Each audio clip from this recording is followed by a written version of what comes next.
Today is August 23rd, 2018. So this video is really intended for President Trump because he said if you feel that you were wronged by the court systems uh, to get a hold of him somehow, some way, I don't even know how to do that. But on October 13th, I think it was, I went to North Carolina to purchase an enclosed cargo trailer for my business. Cook Services, I started it a couple years ago. Anyways, my truck was acting up. I had ordered some parts. They finally didn't come until that Saturday or Sunday. So an old friend of mine who I used to deal with, hang with, I used to be an addict, doing heroin, and I got myself together in 2012. I have 6 years clean now. Well, being in NA programs and all that stuff, we're taught to help others and try to help those who we used to deal with and whatnot, run with. So Mike Thomas is the person who I'm talking about. You know who you are. And he had done a similar crime in York, Pennsylvania. He was released several months prior to this incident. Okay, so me and him had it out, and I didn't want nothing more to do with him. And yet again I've run into him again, and me having a kind heart, I try to help him again.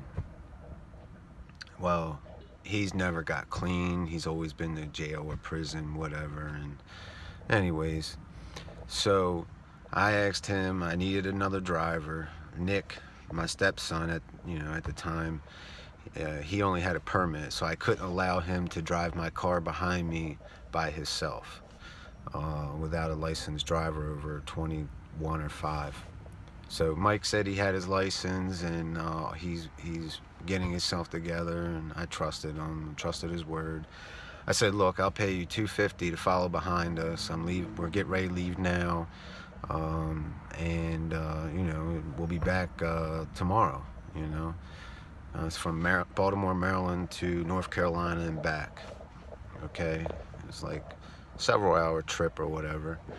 And I paid $2,750 for the trailer, cash, although there was a title issue because the old man didn't have it in his name yet. So it took over a month or so to get that. All right, so after purchasing the trailer, I ended up going to Love's Truck Stop to fuel up. It's right off the highway. Every so often I'd stop and get fuel, especially because the truck gauge, fuel gauge is not working properly. If there's a full tank, it would read about between half and 3/4 if it was full. So I tried to make sure I don't run out of diesel. All right. So Mike said he was tired, him and his buddy. I don't know who his buddy was. Again, I paid him $250 to go. He said his buddy didn't have nothing to do. I said, well, I'm not paying him, but if he wants to tag along, fine. And I still treated everybody to dinner. And I think breakfast that next morning.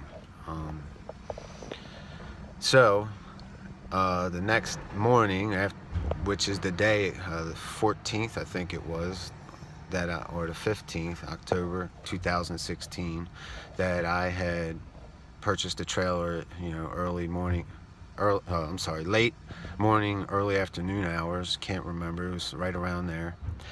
Well, when we finally got to that truck stop, and fueled up and fueled my car, because I was in my truck and trailer. I parked it next to a tractor trailer and whatnot, and Mike said that he was tired. Well, I had to get back to Baltimore regardless. So I told him, I said, here's the address, just take my phone, GPS it.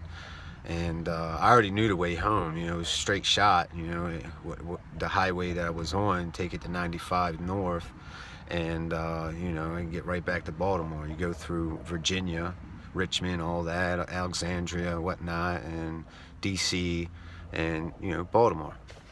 I know where I'm at pretty much. So he didn't have a phone. So I said, you know, put my phone in between the kitchen door and storm door out back of my house, park the truck and trailer in the old tennis court, because out back of my house, because, you know, there's nowhere to park a 16-foot trailer plus a, you know, 8-foot bed, extended cab, diesel, big truck. So, you know, I go to my mother's, I fix her bathroom sink, which she had to shut.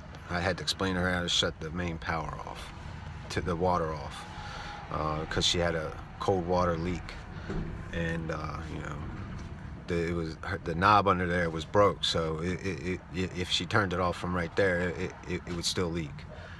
So, anyways, I've been dealing with a lot, and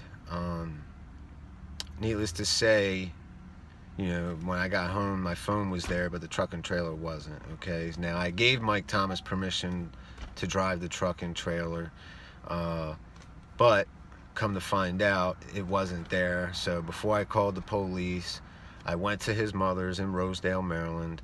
She says she hasn't seen him.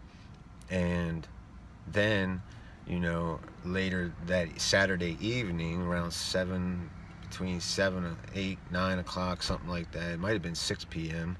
Again, that's almost 2 years ago. And that's how long I've been fighting the case. And so I reported it stolen. I told Officer Campbell from the Dundalk Police Department who had the truck, but I don't know if he still has it or he, you know, just took it, you know. I don't know. And I explained that I went to his mother's. She didn't say nothing, that she didn't know where he is. So I said, you know, all I can do right now is report it stolen. But this is who's the last person that had it, okay? So, come to find out, there was a hospital being built, big construction site, and right across from the truck stop somewhere through the woods or something. I don't know how he even seen it, but he did, and he decided to go over there and break into the storage containers. And he loaded the truck and trailer with $75,000 in copper wire, okay? And mind you, I wear a size 12. It's October, it's rainy months, construction site, muddy. So my truck and trailer, from the pictures I've seen, were right out front of the containers that were hit. So the detective never did footprints. He never did fingerprints. They looked at my record and just automatically judged me, since it's my truck and trailer, and I was charged, okay? So, and again, that Monday morning or afternoon, I went to check the mail. The only thing in the mailbox was a small piece of paper from a notepad that police officers carry. It says, Michael Cook, please call Detective so-and-so. And a number, 434 area code number, and which I thought was 443. I had no idea I was calling Virginia, because Maryland is 410 or 443. Okay, so I thought I dialed 443. And when they answered and said such and such police department, I said, well, my name's Michael Cook, and you know, I got this piece of paper in the mailbox.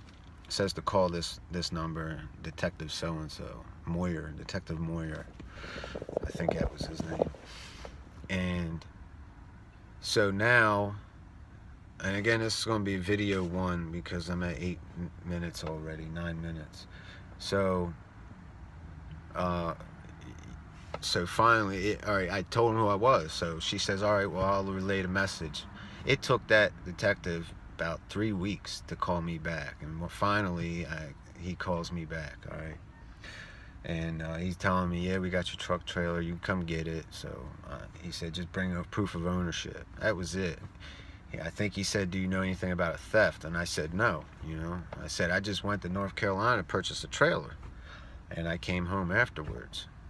And that was it. That's all it was really said. And so anyways, after that, you know, I'm waiting on title, and then I find out I can't find the title to the 96 Dodge. Okay, so then I had to go get a duplicate. So now we're in December.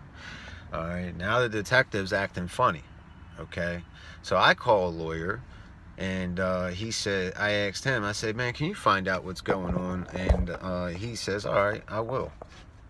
And he calls me back and he says, I'm advising you not to go get your truck and trailer, and you're being charged with theft and a theft at a construction site at the hospital. And this is in Mecklenburg County, Virginia, okay?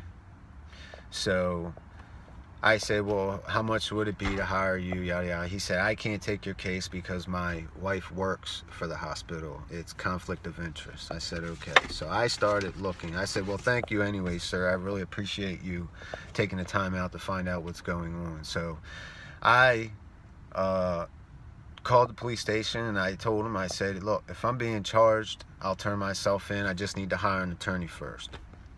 Okay, I hired Clint Clary from Slayton and Clary law firm, okay, in Mecklenburg County or South Boyden, Virginia. And so all is fine. I go and meet him. He takes my money. He says, man, it sounds like a bullcrap case. Well, so anyways, I turned myself in, and me, my fiance, and my mother, we all drove down. That way they could have each other to drive back together and be safe. And I turned myself in. So I get a no bond, right, immediately, probably because of my past history.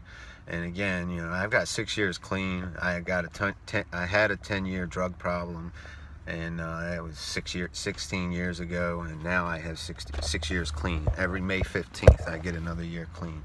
I used to shoot heroin. So, you know, again, I'm being in all honesty, okay, fellas? Mr. President, or, you know, citizens of America, please share these videos. Like, I don't know where to go, how to get help. I mean, the judicial system's so screwed up. They really got the wrong person. And so after getting that, it took a while to get the information. So when I hired this lawyer, like I do with every lawyer, I asked him to file for a speedy trial. Okay, he says okay. So come to find out, way months later, he never did it. And you know, and then also it kept getting postponed because the state's attorney, Alan Nash, his mother was sick, understand, and then she got real sick and she ended up passing away. So he was out of the office a lot, you know, he wasn't in. Well, in my opinion, turn the case over to another state's attorney. So I'm not, you know, we're talking, I'm almost 2 years I was fighting this case. All right. Also, it was told in court on record that my attorney and the state's attorney do not discuss my defense with the state's attorney. I prayed a jury trial. Well, so the first deal comes in, you know, again, this is months later after finally Mr. Nash, he comes back in the office. He's dealt with his mother problems, you know, with her passing, God rest her soul. But again, so anyways, now, you know, there's an offer. Okay, that's what it is. There's an offer. My guidelines are 9 months to 2.5 years. I don't get the truck back. I don't get the trailer back. Nothing. And finally, I tell my lawyer no, and he got all mad. And I'll never forget his words, because I've never had a lawyer tell me or go against me, especially when I paid him. And they've always advised me of things, but they've never went against me the way he did. His exact words were, "You robbed our beloved hospital, our community. We worked hard to pay for that." His exact words, people. Honestly, they're not mine. And beloved is a word you use when you're marrying somebody, you know. And Mr. Clary, he's in a wheelchair. He must have had an accident. He's paralyzed, you know. But again, if he was biased about this case, he should have never took it. And that's all I can say about that. And I did fire him once, but then I said, you know, I went to him personally because he left the courtroom all upset and wouldn't talk to me. And I said, you know, I hired you, Mr. Clary. I paid you, you know, what you wanted, $3,500, $2,500 for the case, $1,500 for the civil matter, which is the truck and trailer. All right, got to stop the video because it's at 15 minutes. I'm gonna make part 2.